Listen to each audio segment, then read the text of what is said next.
Thumbnail যেটা, এটা তো একটা পিকচার, এখানে বাদ্যযন্ত্রের ছবি দিলেই ওইটা শোনা হারাম হয়ে যাবে না। যদি ইসলামী গজল বা গানের কথাগুলোর ব্যাকগ্রাউন্ড সাউন্ডের মধ্যে যদি কোনো মিউজিক থাকে, মিউজিক বাজে সূক্ষ্মভাবে, তাহলে সেটা শোনা না যায়, গুনাহ, শোনা যাবে না। থাম্বনেলের মধ্যে ছবি কি দিছেন না দিছেন, থাম্বনেলে একটা তবলার ছবি দিয়ে দিলেন, কিন্তু ভিতরে প্লে করার পরে ভিডিওটা স্মুথ একদম খালি গলা গাওয়া হয়েছে, সেখানে কোনো মিউজিক্যাল ইনস্ট্রুমেন্ট ব্যবহার করা হয়নি, তো এটা হারাম হবে কেন?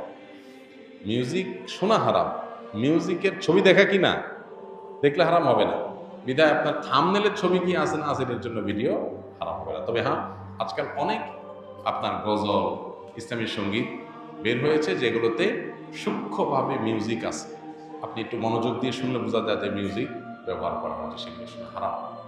এগুলো আপনার খুবই সূক্ষ্মভাবে মানুষকে হারামের দিকে নিয়ে যায়। আমরা হয়তো ইসলামের কথা শুনে, আল্লাহর কথা শুনে, কোরআন হাদিসের কথা শুনে, ভালো কথা শুনে আমরা এগুলোকে শুনি, কিন্তু নিজের অজান্তে আমি হারামে লিপ্ত হয়ে যাচ্ছি। এগুলোকে আমাদের সতর্ক থাকতে হবে।